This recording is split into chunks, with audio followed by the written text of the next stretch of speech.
Qui était béni la fois passée? Lève ta main. Ah, il y a trop de nouveaux. Je vais récapituler et puis on va continuer. Nous avons dit la fois passée, nous avons parlé de 3 combats. Le premier combat, c'est le combat de quitter. La Bible dit l'homme quittera son père et sa mère, s'attachera à sa femme.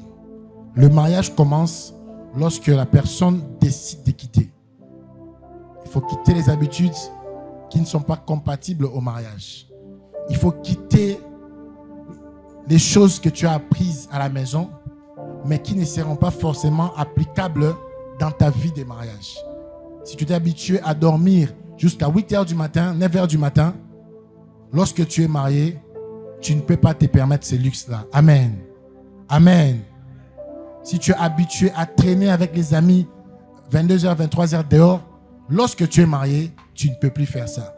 Tu dois quitter certaines choses pour que tu sois qualifié à être marié. Amen. Et la deuxième des choses, nous avons parlé de la famille.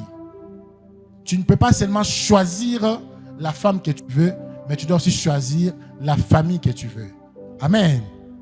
Beaucoup de gens se focalisent sur le choix de la femme ou du mari, mais négligent le choix de la famille. Or, plus tard, nous comprenons que beaucoup de gens se sont retrouvés dans des problèmes dans leur mariage à cause de la famille. Tu ne dois pas seulement aimer la fille, mais tu dois aussi aimer sa famille. Tu ne dois pas seulement aimer l'homme, mais tu dois aussi aimer sa famille. Tu peux aimer l'homme, mais si tu n'aimes pas la famille, ne l'épouse pas. Ça fait mal, mais c'est la vérité. Parce que tu ne peux pas séparer cet homme ou cette femme de sa famille. Tu n'épouses pas Melchisedec. Amen. Amen. Tu n'épouses pas Melchisedec. Dans toute la Bible, il n'y a qu'un homme qui n'a pas de famille. Il n'a ni père, il n'a ni mère. Abiman Nzete. C'est Melchisedec. Il n'a pas de belle-sœur, Melchisedec. Mais il est dans la Bible. C'est Dieu. Mais toi, tu n'épouses pas quelqu'un qui est comme ça. Alors, pour t'éviter des problèmes, n'épouse pas une personne pendant que tu n'es pas d'accord avec sa famille. Même si tu l'aimes à la folie, cette folie-là va t'amener dans des problèmes. Amen. Amen. Le troisième combat que nous avons dit la fois passée, c'est le combat de l'attachement ou du détachement. Tu ne peux pas t'attacher à ta femme ou à ton mari si tu ne te détaches pas de certaines personnes ou de certaines choses. Et tu ne peux pas vouloir te marier si tu ne veux pas t'attacher. Tu n'es pas un avec ton père, tu n'es pas un avec ta mère, tu es un avec ta femme, tu es un avec ton mari.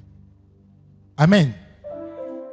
Et le combat que les célibataires et même les mariés ont, ils sont attachés à des personnes avant d'être attachés à leur mari.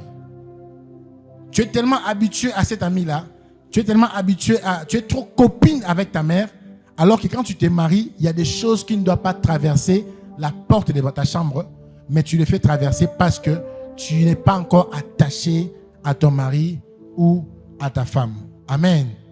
Et lorsque tu veux te marier, tu rencontreras ces 3 combats. J'avais parlé de 7 combats et aujourd'hui je vous donnerai 4 combats que tu vas rencontrer dans la route du mariage. Amen. J'ai résumé pour ceux qui étaient absents. Et si vous voulez suivre la profondeur, le message, on l'a mis sur YouTube. Allez sur YouTube, Yannick Amos Moussas. C'est ça, Jürgen? Yannick Amos Moussas, officiel.